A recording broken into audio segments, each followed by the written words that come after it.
Bismillahirrahmanirrahim. Assalamualaikum warahmatullahi wabarakatuh. Jumpa lagi dengan saya di Abil Maiwa Channel. Jadi teman-teman, channel ini merupakan channel pendidikan tempat kita berbagi tentang aplikasi pendidikan, Microsoft Office, serta tips dan triks komputer. Jadi pada video kali ini teman-teman ya, kembali lagi admin akan mencoba mengupdate ya informasi terbaru seputar perkembangan P3K Guru formasi tahun 2023. Yang mana yang akan kami bahas di sini teman-teman ya, terkait dengan informasi terbaru ya untuk P3K Guru 2020. Nah, di sini kami akan membahas informasi terbaru terkait dengan 4 bukti ya yang membuktikan bahwa mau tidak mau teman-teman ya, suka tidak suka akan terjadi persaingan ketat ya sesama pelamar prioritas 3 di tes CAT BKN P3K Guru 2023. Ya, sengaja admin membahas ya untuk P3 karena banyak sekali mempertanyakan bagaimana posisinya P3 di tes CAT BKN setelah resume di portal SSCASN 2023.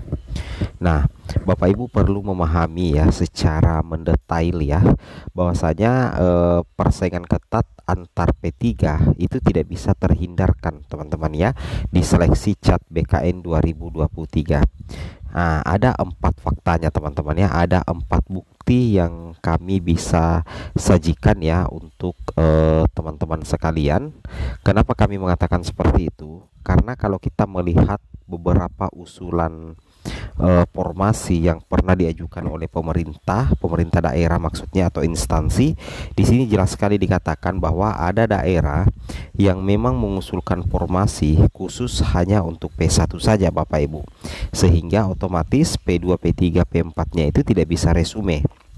Tapi ada juga banyak daerah yang memang memprioritaskan penuntasan guru P1-nya, tetapi setelah itu masih ada formasi selain P1, berarti diperuntukkan untuk diperebutkan oleh P2, P3 dan pelamar umum.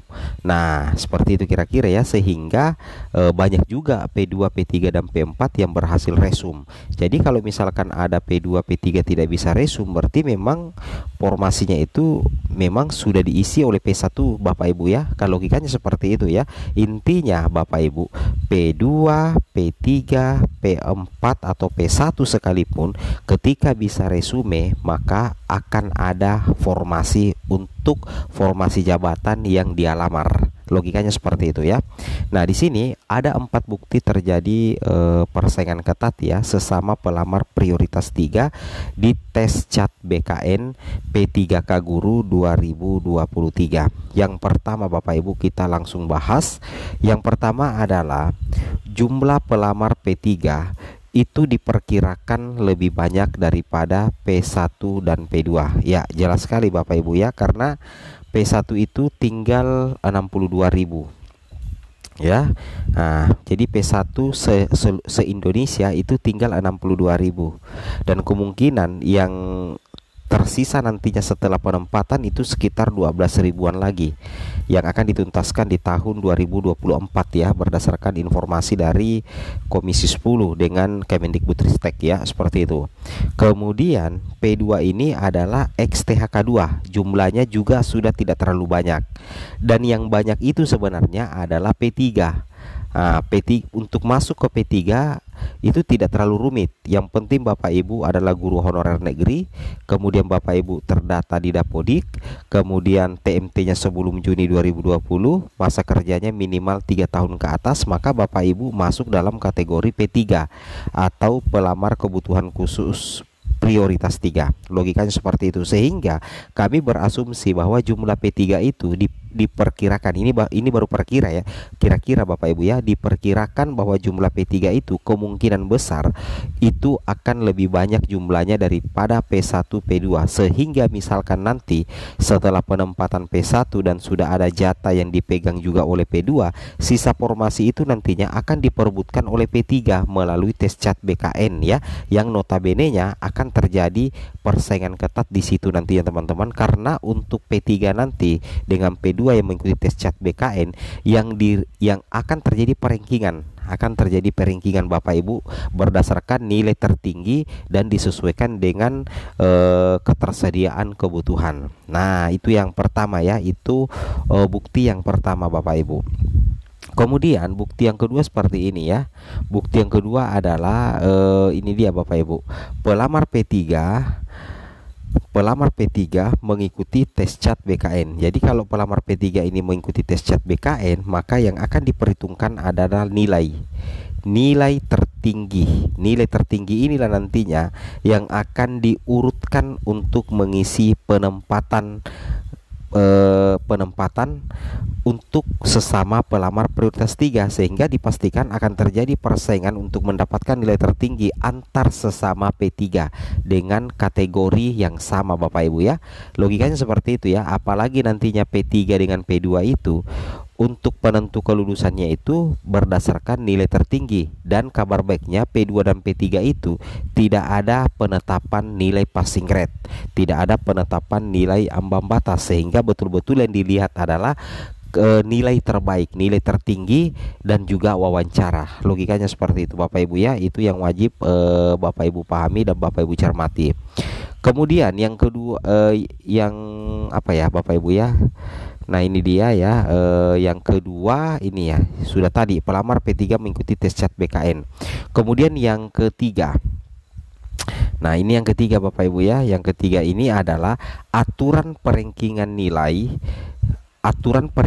nilai tertinggi penentu kelulusan tanpa aturan passing grade. Jadi untuk P2 dan P3 tidak pakai passing grade. Jadi betul-betul penentu kelulusan itu atau dinyatakan lulus bagi pelamar prioritas 3 dan juga P2 itu berdasarkan nilai ranking tertinggi. Jadi nantinya akan ada perankingan nilai antar sesama P3. Apalagi kemungkinan misalkan ya, contoh logika kita berikan seperti ini.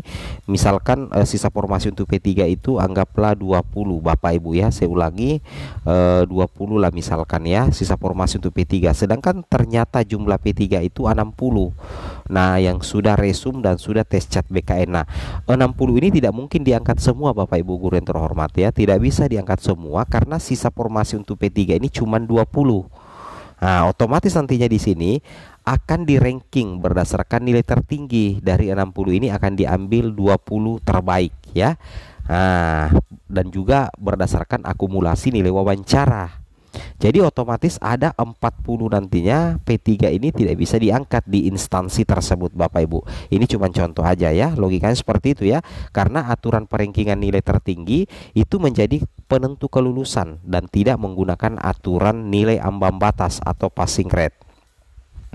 Kemudian berikutnya, khusus formasi jabatan guru kelas, semakin banyak ijazah S1 yang linier selain PGSD, menambah ketat persaingan. Ya, ini adalah fenomena yang terjadi saat sekarang ini, teman-teman. Contoh kita lihat ya, pendidikan S1 bahasa Inggris itu sudah linier dengan formasi guru kelas, sehingga akan menambah jumlah P3 atau juga P2 atau juga P1 Bapak Ibu. Nah, tapi kemungkinan yang akan bertambah banyak itu adalah di P3. Bahasa Arab juga sudah linier kalau tidak salah ya. Nah, jadi ini tidak bisa dipungkiri di poin keempat ini. Salah satu bukti yang akan memberikan tingkat persaingan tinggi antar pelamar P3 adalah khusus formasi jabatan guru kelas. Karena semakin banyak ijazah S1 yang linier selain PGSD. Kemudian kita lihat di sini teman-teman ya, ini dia ya. Guru P1 tuntas ada formasi ada untuk selain P1. Logikanya seperti ini ya. Kita buat ilustrasi dulu. Contoh ya, instansi A teman-teman ya. Instansi A itu jumlah formasi guru kelas SD-nya anggaplah 100. Nah, jumlah P1, ijazah P1 atau ijazah PGSD atau ijazah linear formasi guru kelas itu 50 orang. Ini otomatis ditempatkan semua, langsung penempatan tanpa tes karena dia P1 dan linear ijazahnya. Maka tersisa formasi 50. Setelah tes CAT antar P2 dan P3, maka yang diprioritaskan berdasarkan urutan kategori adalah P2. Nah, kebetulan formasi lebih banyak daripada jumlah P2, kemungkinan ini P1, P2 ini tinggal diurutkan saja dari nilai tertinggi ke nilai terendah. Kebetulan cuma 10, maka kemungkinan diakomodir semua. Maka sisa formasi ini 40. Ternyata jumlah P3 ini anggaplah lebih banyak. daripada jumlah sisa formasi ada 70. Nah, di sini terjadi persaingan Bapak Ibu. Persaingannya yang mana? Persaingan mendapatkan urutan nilai tertinggi untuk perankingan karena tidak pakai passing grade. Maka diambil 40 orang yang mendapatkan nilai terbaik setelah tes CAT BKN dengan wawancara. Nah, sisanya 30 ini itulah yang tidak lolos Bapak Ibu ya, karena kalah bersaing. Ya, ini salah satu fakta ya Bapak Ibu. Semoga bermanfaat. Assalamualaikum warahmatullahi wabarakatuh.